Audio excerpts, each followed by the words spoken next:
Hello friends, कैसे हो आप? आई होप सो आप बहुत बढ़िया है और अपनी पढ़ाई भी कंटिन्यू कर रहे होंगे। जैसा कि कल हमने बताया, बीएसटीसी का जो क्रैश कोर्स है उसकी हम आज से शुरुआत करने जा रहे हैं। तो जो साइकोलॉजी है उसमें जो पहला हमें दे रखा है वो है शिक्षण अधिगम। शिक्षण अधिगम किसे कहा जाता है? वैसे तो शिक्षण अधिगम का अर्थ होता है सीखना, सीखना या लर्निंग करना। तो हम देखते हैं जो इंपॉर्टेंट फैक्ट होंगे, जो क्वेश्चन जो एग्जाम में आएंगे वही हम लेकर चलेंगे। तो हम शुरू करते हैं। शिक्षण, शिक्षण का क्या अर्थ होता है? टीचिंग। टीचिंग का अर्थ होता है सीखना, पढ़ना, पढ़ाना, सीखा प्रदान करना। जो शिक्षा प्रदान होती है वो। बाद में हम देखते हैं कितने प्रकार के होते हैं। दो प्रकार के होते हैं, शिक्षण और अधिगम। तो शिक्षा अधिगम है और शिक्षण और अधिगम अलग अलग होता है। शिक्षण का अर्थ होता है सीखना और अधिगम का अर्थ होता है सीख कर उसका परिणाम प्राप्त करना। बाद में हम देखते हैं अवधारणा, परंपरागत व आधुनिक दो प्रकार की होती है। और कुछ ये हमसे अगर मान लो कुछ कोटेशन पूछ ली जाए तो जो इंपॉर्टेंट कोटेशन है वो लेके आया हूं आपके लिए। शिक्षण एक ऐसा संबंध है जो बच्चे को अपनी शक्तियों के विकास के लिए अग्रसर करती है। ये किसने कहा था? रायबर्न ने कहा था। बाद में द्विमुखी शिक्षण किसने बताया? एडम्स ने बताया। त्रिमुखी शिक्षण किसने बताया? जॉन डीवी ने बताया। अब हम देखते हैं इनमें जो शिक्षण और अधिगम में अंतर क्या है। लक्ष्यों के आधार पर क्या है? लक्ष्य के आधार पर इसमें क्या अंतर है? और लक्ष्य के आधार पर अंतर ऐसा है, शिक्षण का अर्थ होता है बच्चों को सिखाना, तो इसका लक्ष्य क्या होगा? सिखाना। और जो अधिगम है उसका अर्थ है परिणाम प्राप्त करना, अभ्यास के द्वारा परिणाम प्राप्त करना। तो क्या कहा जाता है? अधिगम। बाद में कारण, किस कारण सीख रहे हैं और क्या परिणाम प्राप्त कर रहे हैं। सामाजिक कार्य, जो शिक्षण का अर्थ है सामाजिक रूप में कार्य करना या सामाजिक रूप से सिखाना और सर्वांगीण विकास करना। और जो अधिगम है उसका अर्थ होता है जो व्यक्तिगत रूप से इनका इनपुट प्राप्त करना, जो आउटपुट प्राप्त करना। उसके बाद में इच्छा और कार्य। ये आप पूछे जा सकते हैं कि जो अंतर कौन कौन से हो सकते हैं लक्ष्यों के आधार पर, कारण के आधार पर, सामाजिक कार्य, इच्छा, कार्य। अब हम देखते हैं तो इसका शाब्दिक अर्थ क्या होता है। एक व्यापक, सतत एवं जीवन पर्यंत चलने वाली महत्वपूर्ण प्रक्रिया होती है। जो अधिगम क्या होता है? अधिगम होता है एक व्यापक, सतत एवं जीवन पर्यंत चलने वाली प्रक्रिया को अधिगम कहा जाता है। उसके बाद में शिक्षण, जो अधिगम में होता है उसके शिक्षक की क्या भूमिका होती है। हमसे बीएसटीसी में एक क्वेश्चन पूछे जा सकते हैं कि शिक्षण की क्या भूमिका हो सकती है। शिक्षण में तीन में से जो चार जो हमें ऑप्शन दिए गए हैं उनमें से कौन सी शिक्षक की भूमिका नहीं होगी। तो हमें तो ये जो ढूंढना है। उसके बाद हम देखते हैं वह सूचना देने वाला होना चाहिए। क्या होना चाहिए? कम्युनिकेटर होना चाहिए। सूचना देने वाला शिक्षक सूचना देने वाला होना चाहिए। वह साधन उपलब्ध कराने वाला होना चाहिए। क्या होना चाहिए? जो साधन उपलब्ध कराए वो होना चाहिए, फैसिलिटेटर होना चाहिए। प्रबंधक के रूप में कार्य करने वाला, प्रबंधक के रूप में हमें नेतृत्व का गुण और प्रबंधक करना सिखाए, ऐसा होना चाहिए। बाद में हम देखते हैं दार्शनिक व मिश्र के रूप में होना चाहिए। क्या होना चाहिए? दार्शनिक और मित्र के रूप में होना चाहिए। क्या होना चाहिए? दार्शनिक होना चाहिए और मित्र के रूप में उसका व्यवहार होना चाहिए। इसके बाद हम देखते हैं अधिगम के प्रकार। अधिगम के 5 प्रकार होते हैं।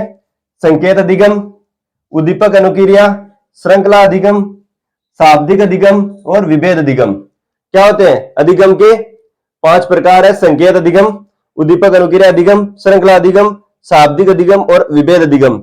अधिगम के जो सोपान बताए गए हैं, जो अधिगम के सोपान गेने ने बताए, गेने एक वैज्ञानिक का नाम है, उसने बताए 8 सोपान। कितने बताए? अधिगम के 8 सोपान बताए। तो क्वेश्चन ऐसा इनपुट हो सकता है कि अधिगम के सोपान कितने होते हैं। अधिगम के सोपान कितने होते हैं? 8। बाद में हम देखते हैं शिक्षा के घटक कुछ बताए गए हैं। और शिक्षा के घटक 3 घटक होते हैं।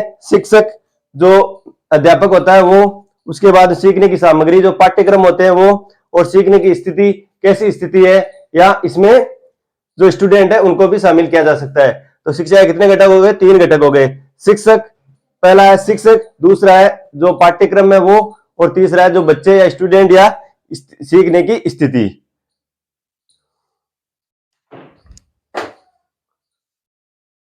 अब हम देखते हैं जो अधिगम के प्रकार, हमने पिछली स्लाइड में जो अधिगम के प्रकार देखे उसके बारे में हम देखते हैं।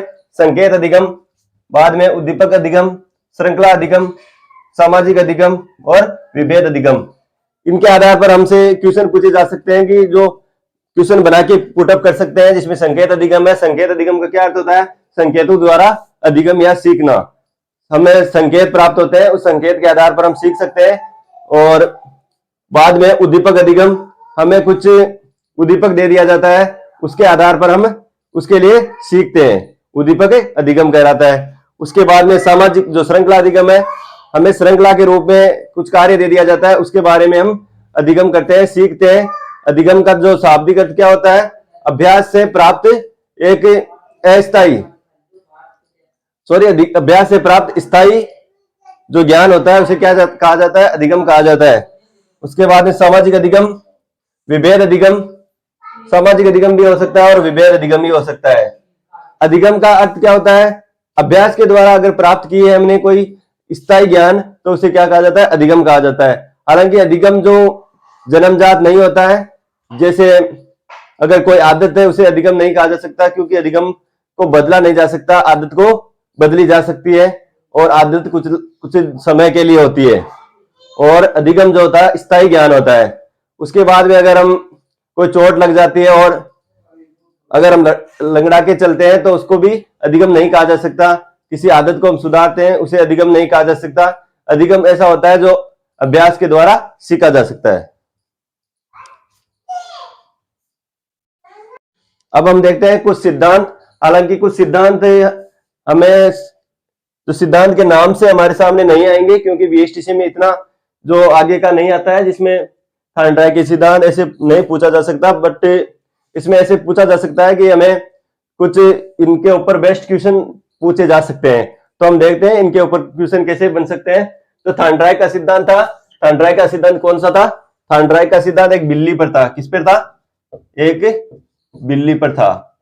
थॉर्नडाइक का एक सिद्धांत बिल्ली पर था और इसने किसके आधार पर किया? त्रुटि एवं सुधार पर।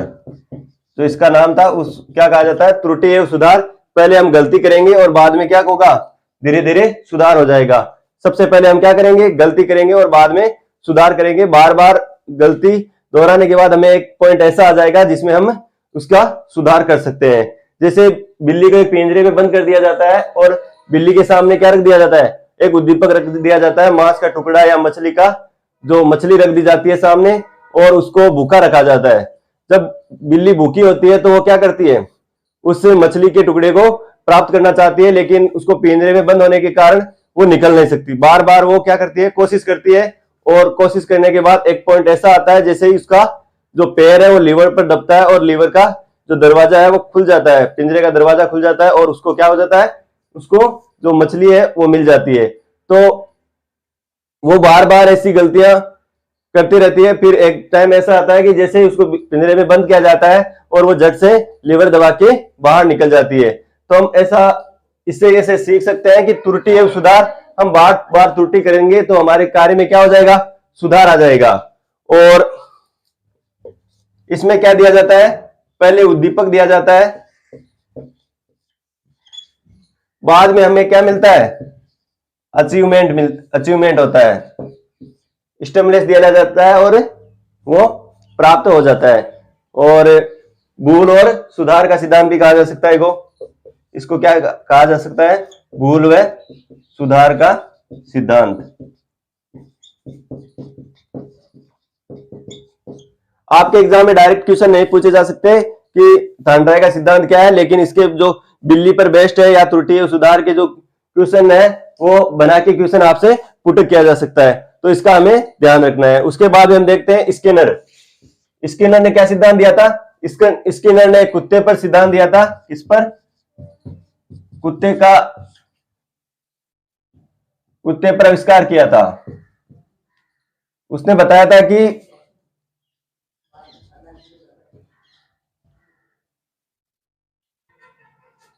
कुत्ते पर क्या किया था?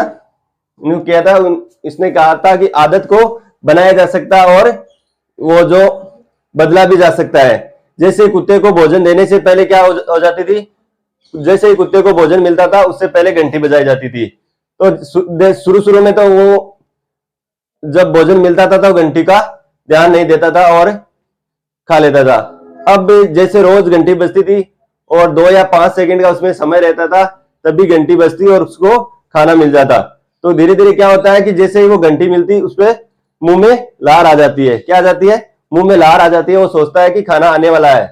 तो एक समय ऐसा आया जब घंटी बजी लेकिन क्या नहीं हुआ, भोजन नहीं आया। तो ऐसा कुछ दिनों तक चलता रहा। बाद में क्या होता है, वो धीरे धीरे जब घंटी बजती है, लार आती है, लेकिन उसको जब पता चल जाता है कि अब घंटी बजने से खाना नहीं आने वाला, तो वो क्या हो जाती है, विलोपन भी हो जाता है।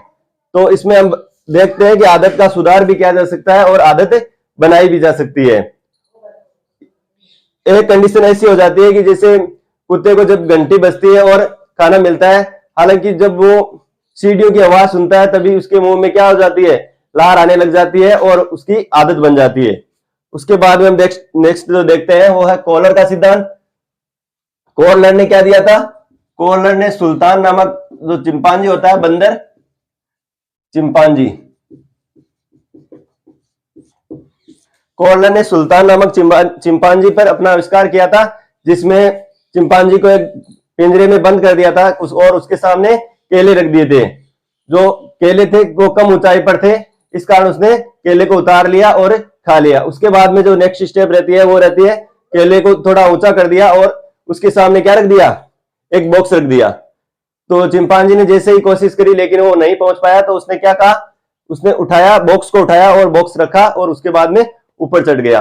धीरे धीरे जब उसको और ऊंचा कर दिया गया, 2 बॉक्स रख दिए गए और 2 बॉक्स को इकट्ठा करके वो ऊंचा चढ़ गया। लेकिन एक कंडीशन ऐसी रख दी गई को जो बॉक्स था वो छोटे थे और जो केले थे बहुत ऊंचे थे। चिंपांजी उस तक पहुंच नहीं पा रहा था और उसके साइड में स्टिक रखी हुई थी।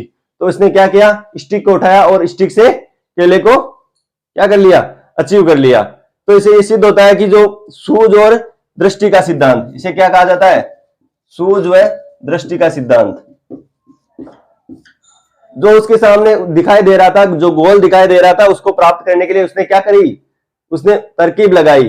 तो सूझ और दृष्टि का सिद्धांत उसने लगाया। इस आधार पर क्वेश्चन आपके सामने आ सकते हैं जिसे आपको ध्यान रखना है। कॉलर का सिद्धांत, स्केलर का सिद्धांत और थॉर्नडाइक का जो सिद्धांत अधिगम के द्वारा दिया गया है। आज का जो अधिगम चैप्टर इतना ही था।